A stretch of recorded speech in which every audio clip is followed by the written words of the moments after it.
From the Library of Congress in Washington, D.C. M.T. Anderson, he writes a bunch of awesome books for a bunch of different age groups. His book, Feed, was a finalist for the National Book Award, and his book, The Astonishing Life of Octavia Nothing, Traitor to the Nation, Volume 1, won the 2006 National Book Award for Young People. His newest book is Landscape with Invisible Hand, which is a satire of art and truth in the midst of colonization. So without any further ado, M.T. Anderson.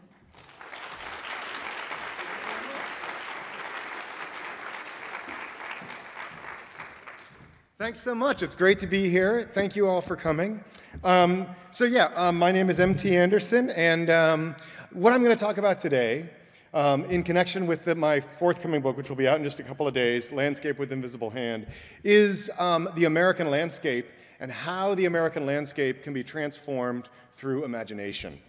I grew up in a small town in Massachusetts, the town of Stowe. It was a very small, boring American town. We were actually proud of how boring it was because it was almost iconic in how dull it was. You know what I mean? So we had the typical white congregational church. We had the little, the red Carnegie-era library.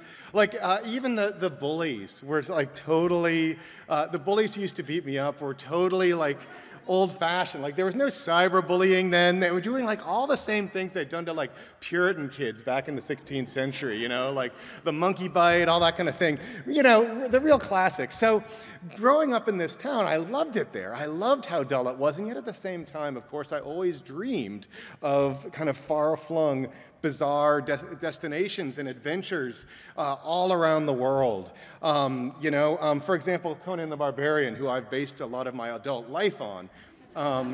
You can't tell, but beneath this shirt, I'm pure barbarian brawn. So I always wanted to be the kind of writer who would travel the world and see sort of these unusual places and write about them. And to some extent, I guess I have done that, except somewhat hampered by the fact that I'm a terrible traveler. So, for example, I have all sorts of gastric distresses. So here I am on top of the Himalayas, thinking about how far it is to a bathroom. And I have so many food allergies that I have actually been hospitalized in every continent except Antarctica. And I haven't been there, but I'm sure that once I get there, here I am being hospitalized in France, for example, in the Pyrenees. The funny thing about being, I was following the route of the Albigensian Crusades through the Pyrenees, and I went to a concert of some medieval music in an old medieval castle, which was great, except the tuning of the instruments was so bad I had anaphylactic shock as a result. So they had to call an ambulance and things. I was puffing up, and I was sitting there. My girlfriend said to me, you really look bad. You need to get out of here. And I was like, well, I can't because it's the middle of a song. I'll wait till the end of the song. But those medieval songs are 500 freaking verses. So by the time that the song ended, I had pustules all over me, and I stood up, and in typical fashion, I know a bit of French, but I panicked, and so instead of saying to them, because everyone stopped and looked at me, because there were only 20 people in the audience, and so everyone stopped and looked at me, and instead of saying to them, I'm sorry, I am sick, which is what I was trying to say, of course I just said to them, I'm sorry, I'm evil. And then I left. I can't hang around for this. So I'm going to start smoking soon, demon-possessed person at a church. Anyway, so, the other thing you should know is it was very hard to explain to the EMTs, to ask them questions, because I didn't know in French any medical terms. So instead of saying, how is my blood pressure, I had to say things like, is my blood strong? It sounded like Baudelaire or something. So anyway, but nonetheless, I have traveled the world despite this, which is how I've had anaphylactic reactions on every continent. So, I've been to Kathmandu, and I've traveled all over the place in France, as I said, following the route of the Albigensian Crusades. I've gone to haunted castles and to ancient Chinese cities, ancient Tibetan monasteries. And in fact, with a historian friend of mine, I went into the far west of China, the Xinjiang Uyghur Autonomous Region. I'm so sorry that you have to try to translate that. In far western China, searching for the temple of a rat god, which we did eventually find.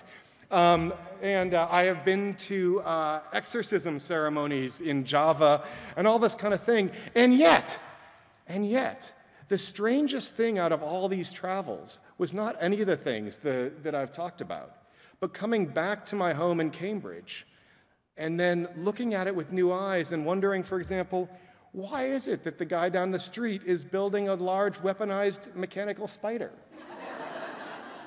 Like, it turned out, after all of that, that the strangest things I've seen are at home. You know? I went to upstate New York and discovered that the town with the Jell-O factory in it is right next to the town with the Cool Whip factory.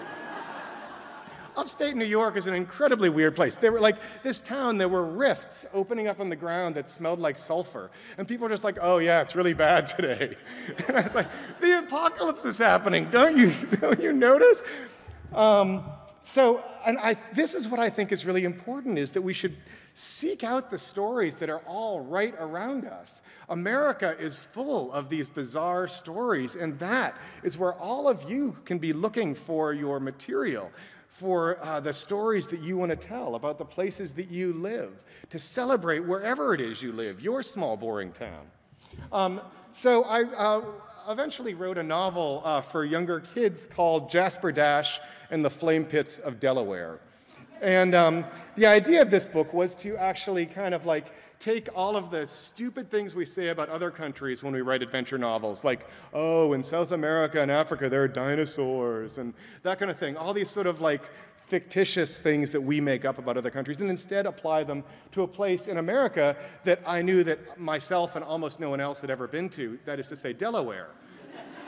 I mean, and you know, many of you from DC, you know that the only reason anyone ever goes to Delaware, correct me if I'm wrong, it's because if you're going to New York, you have to pass through the corner of Delaware, and those jerks charge you like $6 for 3.5 minutes of road time, right? So this book, therefore, is about some explorers who go into the heart of deepest Delaware, a place where people have not been for many, many years because of the exorbitant interstate tolls. And they discover that it's this land of wonder with dinosaurs and lizard people and all this kind of thing. So, and in it, I actually said, I have a note that said, you know, please, we at this publishing company want to make sure we get all the details correct. And so if you are from Delaware or have been there or know someone from Delaware and find that this is not your experience, please immediately write a letter to, you know, correct these errors. And so then I gave the address for the governor of Delaware's mansion. Because it's his problem. I mean, you know, it's not mine. I don't live there. So anyway, I got a great letter from the governor of Delaware, which is the only time a state governor has ever called me Buster. And he told me, you know, look, he said, stop corrupting the children of our state, come down and visit, and I will show you that our state is very, very normal. It's very, very typical that it is not a land of wonders, a land that time forgot or chose specifically not to remember. So I did go down to Delaware and met the governor. He was a super nice guy. This is Governor Markell. But I said to him at the time, I was like, dude, and you know, only the adults in the audience will unfortunately remember this period, which is about, what, would this be 10 years ago maybe? I was like, my friend, you invited me down here to convince me that Delaware is a boring state. And yet one of your, a woman who's running for Congress from your state has had to begin, you see where I'm going with this, has had to begin her, her campaign ads with, I am not a witch. I mean, what other state has a witchcraft problem among their senators?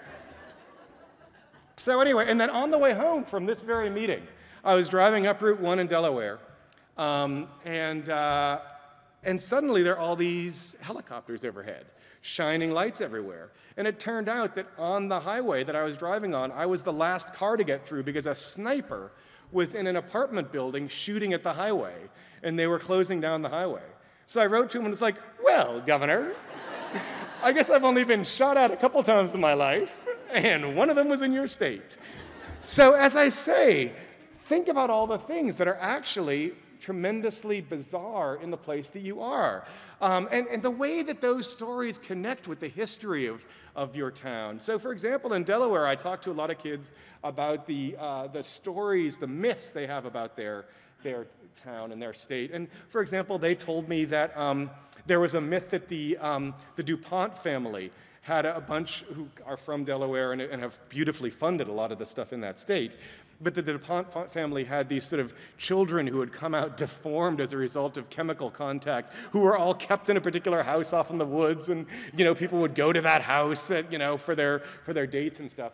And but the neat thing about that is that in a weird way, even through the medium of the horrific or the bizarre or the ghost story in a sense, you get the real history of the place as well rolled into that. Places have these identities that extend from what is real into fantasy, into our dream lives. And I think that that's really amazing. That's something to be celebrated. Once again, so the American landscape is at once, these are pictures from 19th century American landscape painters. American landscape painting is supposed to be about describing a place exactly. And what that place looks like. And yet at the same time, it's also about what you build out of those images of your landscape in your imagination. All of the castles in the air, as it were, that you build out of what you see around you. Once again, to return to my friend Conan here, this does not look like an American landscape, and yet, the guy who created Conan was a kind of a sad sack, Robert E. Howard, living in Texas. And he says that when he created his land of Samaria, where Conan is supposed to be a barbarian, he actually based it on the area that he was in Texas. So even though he's writing supposedly about Europe during the Dark Ages, in a way, it also is an American landscape. And we should not also forget that Conan the Barbarian was, in fact, the governor of California. I go home to my apartment in Cambridge, Mass, and I look at this bizarre tree this sort of Charlie Brown-like tree that someone planted, and sure, it is in a sense, there's something that can be transformed about it. I mean, during the day, it looks like a sort of Han a Han period like sleeve dancer or something from ancient China. And then at night, you see the same tree, and it's transformed into, say, the Slender Man. You know what I mean? All of these things around us remind us of the wonders that are to be found right at home. And there's a beautiful quotation by T.S. Eliot about this, which is, "We shall not cease from exploration, and the end of all our exploring will be to arrive where we started and know the place for the first time." That, to me, seems like the essence, for one thing, of traveling, that you go away and you learn, in fact, where it is that you are from. You learn to recognize your home. Because when we don't leave our home, we stop seeing our home. We don't notice anything about our house even anymore. We stop seeing the people we live. We take everything for granted.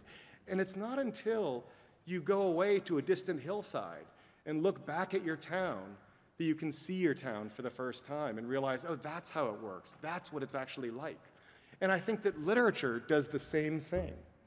Literature takes us just far enough away from what we know that then we can look back at what we know and see it for the first time, see it with new eyes. And that, I think, is the real power of literature. So I'm going to talk just briefly. How many minutes do I have left?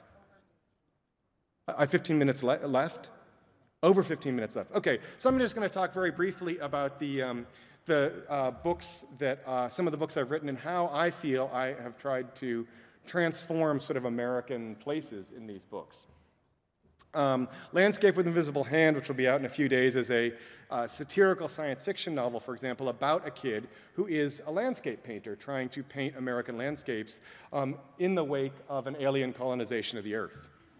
So the story is told entirely through descriptions of his paintings, as he kind of records both the spread of this sort of alien infiltration and also the dissolution of his family, the difficulties he's having with his own family. So obviously, in this case, I really am very openly talking about landscape and it being transformed. So whereas Feed, which is perhaps my best-known novel, is a book about the far future, or actually not too far, like 2050 or something, where everyone has a chip in their head, a sort of internet chip directly in their head that allows them access to this whole sort of world of telecommunication, but at the same time keeps everyone awash in a constant flurry of advertisements. So once again, in this case, what I'm trying to do is create a kind of a science fiction allegory that then shows you the world we already live in. I don't care, in a sense, when I was writing this, which was a long time ago now, I didn't care about the technology and whether we would really have chips in our head, though it does appear we will. I mean, but we have all that to look forward to. But nonetheless, what I really was trying to do instead was to say, this is what I feel right now. Right now, I already have the voice of advertising ringing through my head. As a teen, I already had advertisers saying to me, this is what you should want. This is what you should dream about. This is who you should want to be. So once again, using the kind of the science fiction image to take you away from what you know just enough so you can see something about the world that we live in right now. In my books, the Norum Begin Quartet, this is a series of books for slightly younger kids that are actually set in Vermont, a place I know and love very much. However, turning it into a kind of a mythological landscape with an ancient race that is hiding there, playing a kind of a magical game. So once again, this thing of like taking a landscape and transforming it.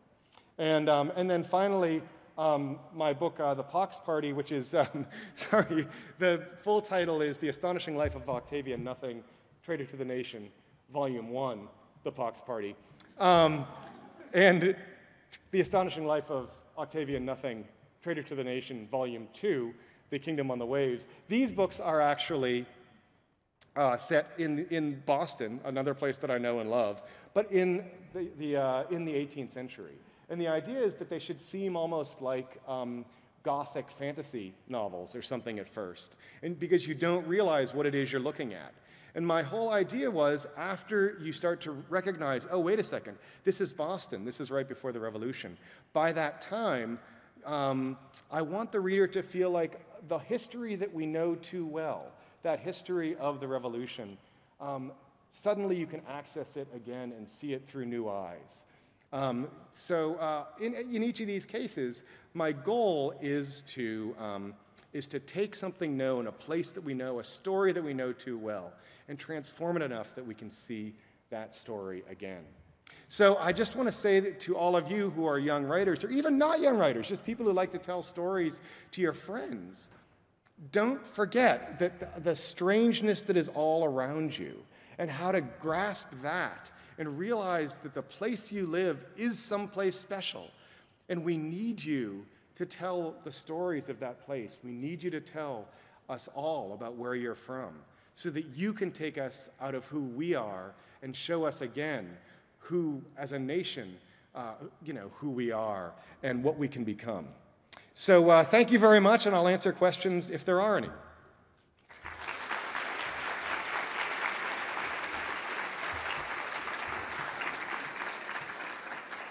And otherwise, I'll just stand up here super awkwardly. I could do a little like a Muzak song, you know? I'll shoot for one. Whoops. Oh, thank God. I'll shoot for one.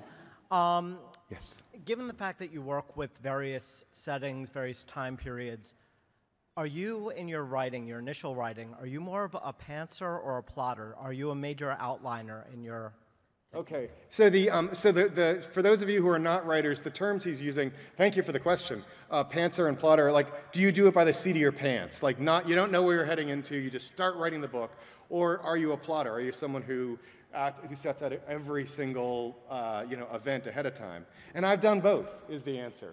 So for Feed, for example, I had no idea where that story was going to go. But in other things, I've set out like every single scene and have known ahead of time. And as a piece of advice to young writers, I think books that are more about character and slow internal development I found that it's easier for them if I do not know what is going to go on ahead of time. But books that are about external events and adventure, those it really helps to know what is going to go on ahead of time, because that way you can lay in clues, you can set things up so it's satisfying, it has that satisfying snap. Because you always hate those like mystery novels where you feel like they kind of made it up on the fly, you know? So so that's what I would say. And then I've also done nonfiction stuff like Symphony for the City of the Dead, which is a nonfiction book about the siege of Leningrad, where obviously I had to do years of research ahead of time, and it's nonfiction, so I didn't have a choice about what was going to happen. You know what I mean? Believe me, if it had been up to me, things would have ended much happier. Yes. Are there any fantasy worlds and books you've read that you really enjoy? Are there fantasy worlds and books I've read? Yeah, thank you. Yeah, that I've really enjoyed. Absolutely. In fact, when I was probably your age, I used to wish that, like, those gateway fantasies where, like, you start in this world and then you end up in that world and suddenly you have magic powers and all that kind of thing, which I totally wanted that to happen to me. And, at the end of those books, they always have someone come back, to this world. And that was always a letdown for me. I was like, dude, our world, why do you want to go back to the world of like Stop and Shops and Weetabix? I was like, no, stay in the fantasy world where you have superpowers, you moron. So yeah, absolutely there. But they would have been different for my generation, I'm afraid, than yours. So for example, Harry Potter came out when I was a youngish adult. So for me, it was more people like the Earthsea books by Ursula Le Guin, which I really, really loved. That kind of thing. Yeah. So, can everybody hear me? Okay, yeah. Yeah. So I read your Symphony for the City of the Dead. Oh, great. And I love it, but I was wondering why you chose nonfiction and Russia and the 1940s instead of something more American and more close to home. Okay, all right, great. So the question is why, I'm glad you asked about this book because I have some slides related to it. Not a plant. But, so this is a book which is about the siege of Leningrad during World War II. And which is in fact it is the longest siege in recorded human history. And it was a terrifying siege. The Germans surrounded the Russian city of Leningrad for several years. There was no food, there was no water. More people died in the defense of, the whole city was sort of transformed into a military camp over the years. And more people died in Leningrad or defending Leningrad than have died in all American wars ever. So that is to say, or that Americans in any war, if you clump all of those together, it is still fewer. I'm sorry, I know that I'm not speaking well, but it is fewer dead than died in this siege. And in the middle of this, there's this composer there who's writing a symphony about this as he's working as a fireman standing on the roof of the conservatory trying to put out incendiary bombs. So that was kind of the material. And frankly, the reason I decided to make it nonfiction was the story was so dramatic and so bizarre. Like all of the details were so weird that I felt like if I turned it into fiction, it's going to lose its edge because no one will really believe it. I have to insist on the fact that it is not fiction for people to believe it because, and this comes to the second part of your very excellent question, why did I choose a Russian topic and a World War II topic? The second part of it is that we do not know, or we do not think about that war in the way that people elsewhere in the world do. The Russians, for example, Russian historians don't talk about World War II in the same way we do. They talk about something called the Great Patriotic War, which for them starts in 1941, that is to say later than we see the Second World War starting, and has a totally different narrative associated with it.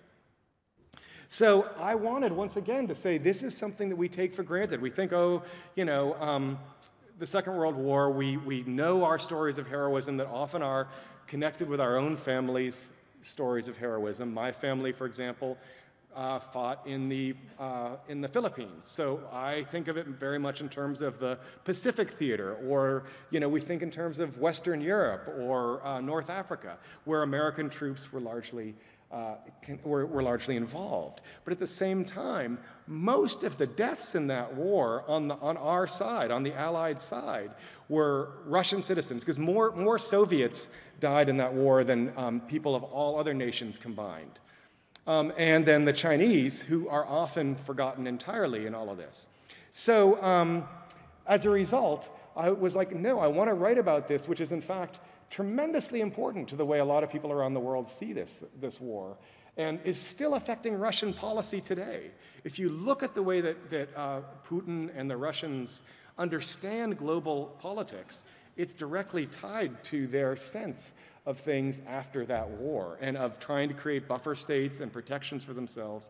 So anyway, my point is, it's super important to open our eyes to what's there and to say, I'm not going to accept the story that I've always been told. Instead, I'm going to ask questions about it. I'm going to find out all the things that are sort of the secret truths that really make this world run. So I guess that's my answer. Thank you very much.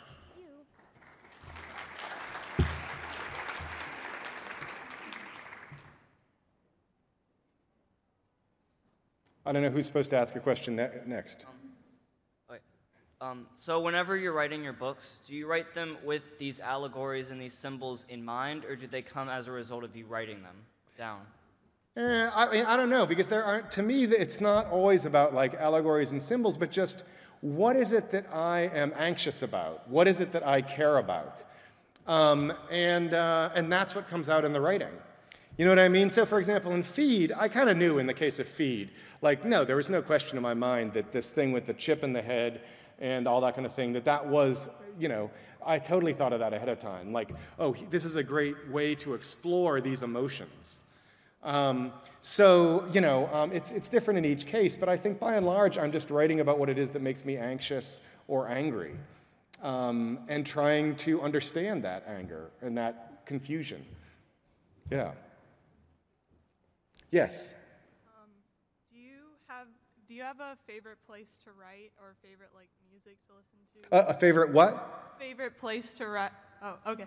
Do Yeah. you have a favorite place to write, or type of music to listen to, where you get most inspired?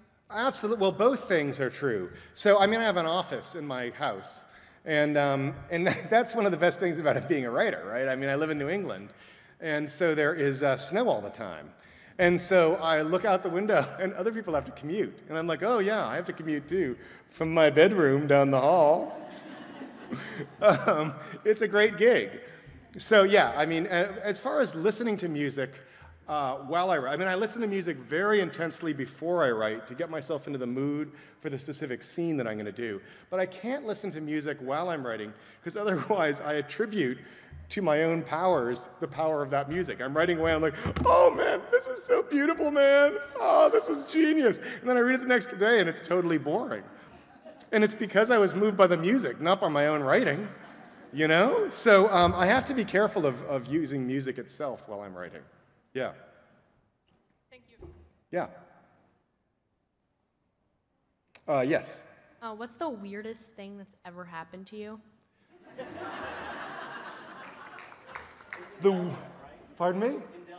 In Delaware. No, well, that was, that's one of, I've only been shot at twice. And that was the worst of the two. But the weirdest thing, well, I'll tell you one neat thing that just recently happened, which was pretty weird. So I recently purchased a haunted house in the state of Vermont. They said it's super rural there, and they're like, well, it's really, really remote and extremely cheap because no one wants to live there, but it's this 18th century house. I was like, yeah, that's it. What could possibly go wrong? So I moved in, and I had heard that there was an unearthly wailing that actually happened outside of one of the upstairs windows. A child wails in the night. I'm not a believer in ghosts, by the way.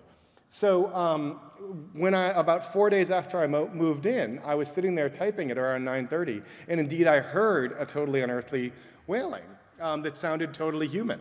And in fact, I thought it was someone playing a prank on me, but it was not. I am assuming that it was some kind of large mammal. There are a lot of them around there. But I still don't know. But here's the neat thing. This is what actually moves it into the realm of the kind of cool. I was pulling up the floorboards to replace them in the upstairs bedrooms, and I found some letters from the kids who'd lived in that house in the 1970s, who had put these letters in between the floorboards to the ghost. And what they said, this is so cool, what they said was, "Dear ghost, I love you.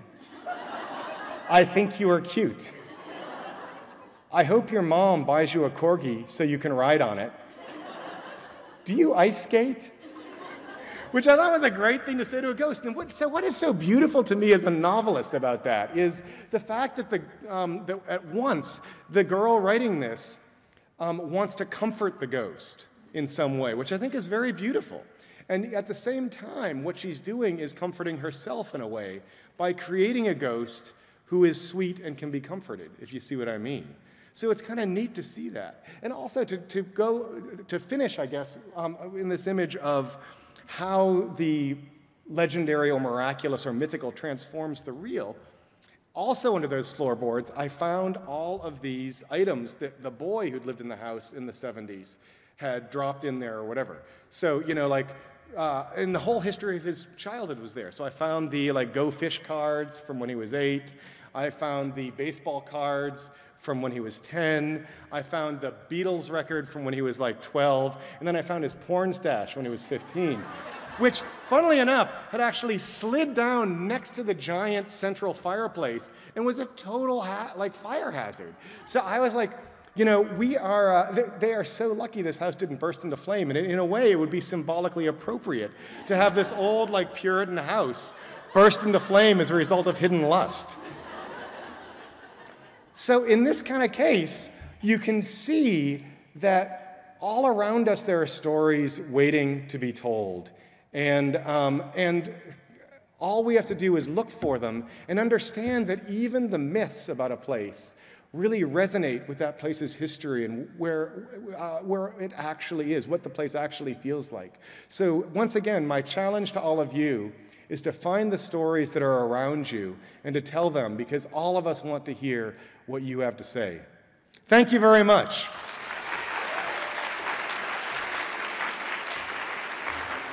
Thank you.